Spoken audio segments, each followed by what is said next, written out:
तो hi friend, कैसे हैं आप लोग। आइए शुरू करते हैं। बीपीएससी टीआरई 4 में कंप्यूटर शिक्षक की जो वैकेंसी आने वाली है लगभग 18 से 20 हज़ार के करीब आने वाली हैं कंप्यूटर टीचर की। तो आप लोग जो भी लोग इसके लिए पात्र हैं वो सभी लोग अपनी तैयारी बहुत ही जोरों से करें, क्योंकि आपका टीआरई 4 जो है फरवरी के लास्ट में या फिर मार्च के प्रथम में आपका नोटिफिकेशन आ जाएगा। अगर आपकी तैयारी उच्च स्तर पर है तो आप लोग शिक्षक बन सकते हैं। तो चलिए शुरू करते हैं आज के पहले कंप्यूटर की पहली क्लास से। लेकिन आगे बढ़ने से पहले बता दें कि जो लोग नए हैं अभी तक हमारे चैनल को सब्सक्राइब नहीं किया है तो सब्सक्राइब करिए, साथ ही बेल आइकन का बटन दबा लें ताकि लाइव आने पर आप लोगों के पास एक छोटा सा नोटिफिकेशन पहुंच जाए। साथ में शेयर कर दीजिए अपने अपने ग्रुपों में ताकि अधिक से अधिक लोग हमारे चैनल से जुड़ सके। तो शुरू करते हैं आज के पहले प्रश्न से। तो पहला प्रश्न देखिए हमारा क्या कर रहा है, एक बार शेयर कर दीजिएगा अपने अपने ग्रुपों में, क्योंकि आज की क्लास जो है 16 प्रश्नों की है और प्रश्न 16 और 13 आप लोगों के लिए रखा गया है। बीच के सभी प्रश्न आपको उत्तर दे दिए जाएंगे। तो शुरू करते हैं पहले प्रश्न से। तो पहला प्रश्न देखिए क्या कर रहा है कि निम्न में से कौन सा इनपुट डिवाइस है। तो पहला कर रहा है कीबोर्ड है, दूसरा कर रहा है प्रिंटर है, तीसरा कर रहा है मॉनिटर है और चौथा कर रहा है कि सर्वर है। सर्वर तो हो नहीं सकता, सर्वर एक माध्यम होता है जिसके द्वारा हम किसी से जुड़ाव कर सकते हैं। तो मॉनिटर भी नहीं होगा हमारा। प्रिंटर तो आउटपुट है आपका, लेकिन जो इनपुट की बात किया है तो इनपुट जो आएगा हमारा यहाँ पे कीबोर्ड के द्वारा जाएगा। चलिए इसके बारे में थोड़ी सी जान लेते हैं कि कीबोर्ड होता क्या है और कैसे काम करता है। अगर इसके बारे में बात करें तो एक कीबोर्ड मुख्य रूप से कंप्यूटर का सिस्टम का एक इनपुट डिवाइस है। डिवाइस के रूप में उपयोग किया जाता है। यह उपयोग करता है यानी जो कार्य करता है कंप्यूटर को डेटा, कमांड और टेक्स्ट इंटर करने के लिए अनुमति देता है और इसके द्वारा टाइप किया गया इनपुट आपके आउटपुट के माध्यम से आपके समक्ष प्रस्तुत होता है। तो कीपैड डिवाइस है ये आपका इनपुट डिवाइस है। आगे बढ़ते हैं यहाँ पे दूसरे प्रश्न पे। दूसरा प्रश्न हमारा देखिए क्या कर रहा है, बहुत ही बढ़िया प्रश्न है। कह रहा है कि निम्न में से किसका संबंध कंप्यूटर के प्रोसेसर से नहीं है। नहीं की बात कर रहा है और वो भी कंप्यूटर के प्रोसेसर से। तो पहला कर रहा है डुअल कोर, दूसरा कर रहा है i7, तीसरा कर रहा है कि सेलेनोन और चौथा कर रहा है कि यहाँ पे एंड्रॉइड। तो एंड्रॉइड की बात किया है और याद रखिएगा यहाँ पे किसका कंप्यूटर से बात किया है। तो कंप्यूटर तो जो डुअल कोर है इससे भी आता है, i7 से भी आता है, सेलेरोन से भी आता है और यहाँ पे जो एंड्रॉइड है डिवाइस है ये आपके हाथों में जो छोटी मोबाइल है इससे संबंधित होता है, कंप्यूटर से संबंधित नहीं है। तो इसका राइट आंसर जो जाएगा हमारे यहाँ पे किसके साथ जाएगा, चौथे के साथ जाएगा। आइए इसके बारे में थोड़ा सा जान लेते हैं कि ये कार्य किस प्रकार से करता है। तो ये जो कोर होता है ये देख सकते हैं आप, इंटेल कंपनी का होता है, किसी भी कंपनी का आप ले सकते हैं, लेकिन ये जो होता है मस्तिष्क का एक भाग होता है।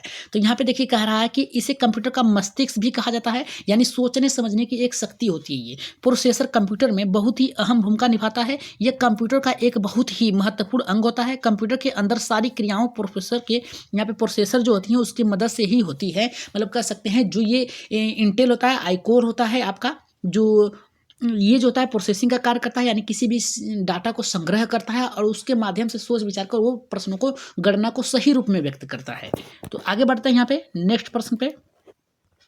नेक्स्ट प्रश्न हमारा यहाँ पे है तीसरा। कह रहा है कि स्क्रीन पर प्रदर्शित पिक्सल की संख्या स्क्रीन डैश के नाम से जाना जाता है। देखिए जो पिक्सल संख्या होती है कई संख्याओं में बटी होती है, जो क्या होता है जितने ज़्यादा पिक्सल लगे होंगे, स्क्रीन लगे होंगी, उतनी ज़्यादा क्लियरिटी आपके सामने समस्त या प्रस्तुत करेगा। तो पहला हमारा देखिए कह रहा है कि रेसोल्यूशन, दूसरा कह रहा है करल डेप्थ, तीसरा कह रहा है हमारा रिफ्रेशर रेट और चौथा कह रहा है कि व्यूइंग साइज। तो राइट आंसर यहाँ पे किसके साथ जाएगा। अगर तीसरे की अगर हम बात करें तो तीसरे का जो राइट आंसर जाएगा हमारे यहाँ पे पहले के साथ जाएगा। याद रखिएगा पहले के साथ जाएगा तीसरा। रेसोल्यूशन होता है मतलब क्या है, जूमिंग अप डाउन करता है इसको।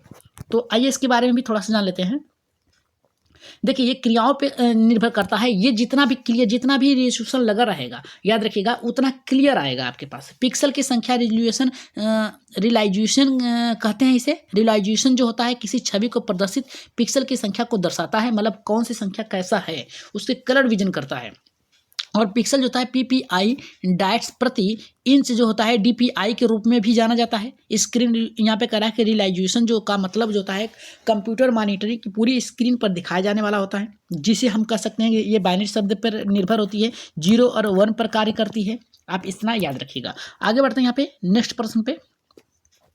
नेक्स्ट प्रश्न हमारा कह रहा है कि इंफॉर्मेशन का कलेक्शन क्या है। तो पहला करा है प्रिंटर, दूसरा करा है कि पाथ, तीसरा करा है कि फाइल और चौथा करा है प्रिंट आउट। तो राइट आंसर यहाँ पे चौथे का हमारे यहाँ पे किसके साथ जाएगा। अगर हम इंफॉर्मेशन कलेक्शन की बात करते हैं तो कलेक्शन जब होता है वो जुटाना होता है, और जो जुटाना होता है वो किसके द्वारा होता है, फाइलों के द्वारा होती है। तो राइट आंसर यहाँ पे जो जाएगा हमारे यहाँ पे तीसरे के साथ जाएगा। जितने लोगों का आया यहाँ पे तीसरा एकदम करेक्ट होगा। यहाँ पे पांचवा प्रश्न देखिए हमारा क्या कर रहा है। पांचवा प्रश्न ये कर रहा है निम्न में से कौन सा यहाँ पे कर रहा है प्रोग्रामिंग लैंग्वेज नहीं है। प्रोग्रामिंग यानी जो भी आप कोई भी एप्लीकेशन बनाते हैं, कोई भी आप जावा के द्वारा माध्यम से द्वारा यहाँ पे कार्य करते हैं, वो क्या होता है। तो यहाँ पे कह रहा है हमारा नहीं की बात किया तो जावा तो है ही आपका, ठीक, यहाँ पे फोक्स प्रो भी है, यहाँ पे पैरल भी है, लेकिन यहाँ पे जो ये चौथा है ये आपका नहीं होगा। ठीक है, और कल जो होता है ये नहीं होता है। तो राइट आंसर जो जाएगा हमारे यहाँ पे किसके साथ जाएगा, यहाँ पे चौथे के साथ जाएगा। आगे बढ़ते हैं यहाँ पे छठे प्रश्न पे। छठा देख लेते हैं क्या करा है कि यहाँ पे करा है छठा प्रश्न इधर, यहाँ पे करा इंटरनेट होगा, याद रखिएगा। इंटरनेट संबंधित है किससे, लैन से है, रैन से है, वैन से है, मैन से है। तो किससे है, छठे का राइट आंसर किसके साथ जाएगा, याद रखिएगा, किससे संबंधित है। तो ये जो होगा आपका लैन से है, याद रखिएगा। ठीक है, लैन यानी पहले आंसर इसका सही होगा। आगे बढ़ते हैं सातवें प्रश्न पे। सातवां प्रश्न देखिए कह रहा है कि निम्न में से कौन सा इंटरनेट एक्सप्लोर नहीं है, याद रखिएगा, सर्च इंजन नहीं है। तो क्रोम भी है, याद रखिएगा, क्रोम भी है, इसलिए ये हमारा नहीं होगा। दूसरा फायरफॉक्स भी है, ये भी है, इस आधार पे ये भी नहीं होगा। यहाँ पे कह रहा है कि सफारी है, इसके द्वारा भी आप सर्च इंजन के द्वारा करते हैं, लेकिन गूगल प्लस जो है यही नहीं है, गूगल प्लस नहीं है। ये आया था लेकिन इसे फिर हटा दिया गया था। किस माध्यम से हटाया गया था, इसकी जानकारी ले लेते हैं थोड़ा सा। यहाँ पे देखिए ये गूगल है, ठीक है, गूगल प्लस है, इसका कब आया था, कब इसे खत्म कर दिया गया था। कह रहा है कि गूगल प्लस एक सोशल नेटवर्किंग साइट थी जिसका स्वामित्व और संचालन गूगल करता था। ये करता था यानी था, है नहीं। यह साइट 28 जून 2011 को लॉन्च की गई थी, हालांकि 2 अप्रैल 2019 को इसे बंद कर दिया गया था। याद रखिएगा, ये जो गूगल प्लस है पहले संस्था में थी, संचालन में थी, और इसका संचालन कौन करता था, गूगल करता था। इस साइट को लॉन्च किया गया था 28 जून 2011 को लॉन्च की गई थी, लेकिन 2 अप्रैल 2019 को इसे बंद भी कर दिया गया था। आगे बढ़ते हैं यहाँ पे अपने 8वें प्रश्न पे।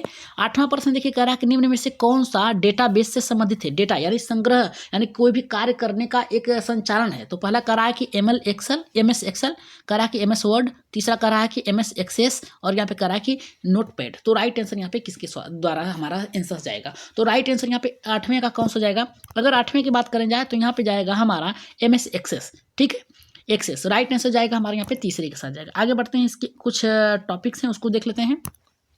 माइक्रोसॉफ्ट एक्सेस यानी याद रखिएगा, यहाँ पे करा कि MS एक्सेस एक डेटाबेस मैनेजमेंट सिस्टम है जो कि कार्य करता है किस पे, DMBS पे, और इसका इस्तेमाल डेटाबेस बनाने, मैसेज करने, विश्लेषण करने और रिपोर्ट तैयार करने के लिए किया जाता है। यह माइक्रोसॉफ्ट ऑफिस का ही हिस्सा है, याद रखिएगा। तो आगे बढ़ते हैं यहाँ पे अपने 9वें प्रश्न पे। 9वां प्रश्न देखते हैं क्या कर रहा है।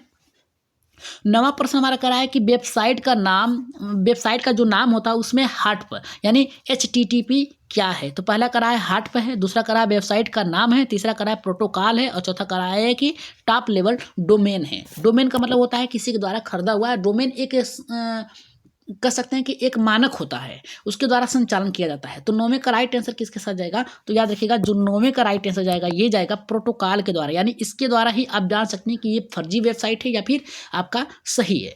तो राइट आंसर जो जाएगा हमारे यहाँ पे किसके साथ जाएगा, यहाँ पे हमारा तीसरे के। जितने लोगों का तीसरा है एकदम सही होगा। देखिए यहाँ पे दिया है, करा कि hyper text transfer protocol data संचालन के लिए उपयोग किए जाने वाला एक एप्लीकेशन प्रोटोकॉल है। यह वर्ल्ड वाइड वेब में डेटा संचालन के आधार पर कार्य करता है। यह वेब ब्राउज़र के लिए एक मानक प्रदान करता है जो उपयोगकर्ता को इंटरनेट पर सूचनाओं के आदान प्रदान की सुविधा प्रदान करता है। मतलब कह सकते हैं ये क्या है, एक प्रोटोकॉल है। आगे बढ़ते हैं यहाँ पे 10वें प्रश्न पे। 10वां प्रश्न हमारा करा कि निम्न में से कौन सा सोशल मीडिया वेबसाइट नहीं है। इसका आंसर आप लोग कहाँ देंगे, कमेंट बॉक्स में देंगे, याद रखिएगा। इसका आंसर आप लोग कमेंट बॉक्स में दीजिएगा, कौन सा वेबसाइट नहीं है मीडिया।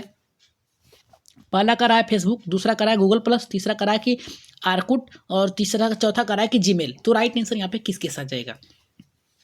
10वें का आंसर आप लोग देंगे कमेंट बॉक्स में। सोशल मीडिया आप लोग चलाते हैं तो बताइए कि इसमें से सोशल मीडिया कौन सा नहीं है, वेबसाइट नहीं है। 11वें प्रश्न पे आगे बढ़ते हैं।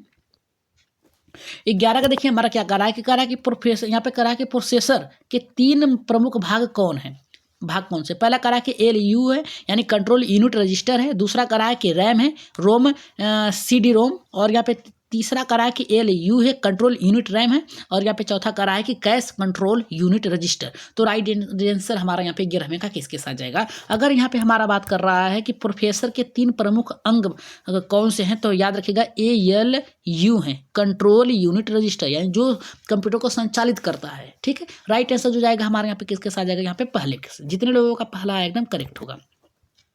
आपके लिए यहाँ पे रखा गया है 12वां प्रश्न। आप लोगों के लिए कहा गया था कि 12वां और यहाँ पे 16वां प्रश्न आप लोगों के लिए होगा, लेकिन 3 प्रश्न आपको एक 11वें का भी आंसर देना है।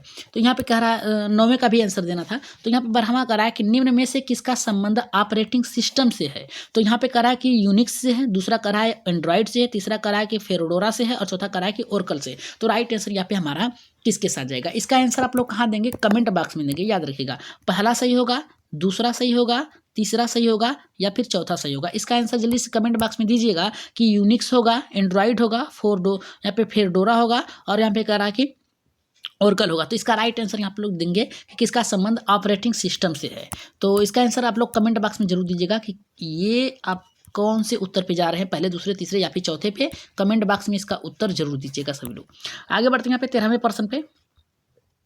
13वां प्रश्न देखिए हमारा क्या कर रहा है कि निम्न में से कौन सा प्रोग्राम एक सर्च इंजन नहीं है, सर्च जहाँ के जिसके माध्यम से हम अपनी जानकारियाँ जुटाते हैं, कौन सा नहीं है? तो पहला हमारा कह रहा है कि ओपेरा, दूसरा कह रहा है कि बिंग, तीसरा कह रहा है गूगल, चौथा कह रहा है याहू। तो देखिए ओपेरा भी एक सर्च इंजन है, याद रखिएगा, सर्च इंजन है। और यहाँ पे बिंग जो है, याद रखिएगा, आपका जो इसका राइट आंसर जाएगा हमारे यहाँ पे ओपेरा नहीं, सॉरी यहाँ पे ओपेरा नहीं है, यही आपका नहीं है। बिंग भी आपका है, गूगल भी है, याहू भी है। आपका राइट आंसर यहाँ पे जो जाएगा हमारा यहाँ पे बिंग ओपेरा के साथ जाएगा, पहला आंसर राइट होगा। 14वां देख लेते हैं कौन सा हमारा सही होगा। 14 कह रहा है निम्नलिखित में से प्रिंटर से प्रिंट प्राप्त करने हेतु यहाँ पे फोटो कॉपी टेक्नोलॉजी का उपयोग किया जाता है, यानी किसके द्वारा? पहला कह रहा है कि इंकजेट प्रिंटर के द्वारा, यानी जो आपका स्याही है उसके द्वारा। दूसरा हमारा कह रहा है कि लेजर प्रिंटर के द्वारा। तीसरा कह रहा है कि थर्मल प्रिंटर के द्वारा और चौथा कह रहा है कि यहाँ पे डॉट मैट्रिक्स प्रिंटर के द्वारा। तो राइट आंसर यहाँ पे किसके साथ जाएगा? जल्दी से इसका कमेंट में आंसर दे दीजिए। 14वें का राइट आंसर किसके साथ जाएगा? तो याद रखिएगा यहाँ पे कह रहा है कि प्रिंटर से प्रिंट प्राप्त करने हेतु फोटो कॉपी और टेक्नोलॉजी का उपयोग, किस टेक्नोलॉजी का प्रयोग किया जाता है? तो वो टेक्नोलॉजी जो हमारा यहाँ पे है ये जाएगा आपका लेजर प्रिंटर के साथ जाएगा। राइट आंसर जाएगा हमारे यहाँ पे किसके साथ जाएगा? दूसरे के। जितने लोगों का दूसरा है एकदम करेक्ट होगा। आगे बढ़ते हैं यहाँ पे अपने 15वें प्रश्न पे। तो 15 का हमारा देखिए क्या कर रहा है कि थर्मल प्रिंटर में उपयोग होता है। थर्मल प्रिंटर जो होता है उसका उपयोग किस में होता है? तो पहला कर रहा है कि रिबन में, दूसरा कर रहा है इंक स्याही में, तीसरा कर रहा है कि पाउडर में और चौथा कर रहा है कि इनमें से कोई नहीं। तो राइट आंसर यहाँ पे 15वें का किसके साथ जाएगा? अगर 15वें के राइट में बात करें जाए तो देखिए इसका राइट आंसर जाएगा इनमें से कोई नहीं, क्योंकि यहाँ पे थर्मल जो प्रिंटर में उपयोग होता है वो ना ही रिबन में होता है, ना ही इंक स्याही में होता है, ना ही आपका पाउडर में होता है। तो इसका राइट आंसर जो जाएगा हमारे यहाँ पे किसके साथ जाएगा? इनमें से कोई भी नहीं। तो जिन लोगों का आया है एकदम चौथा एकदम करेक्ट होगा।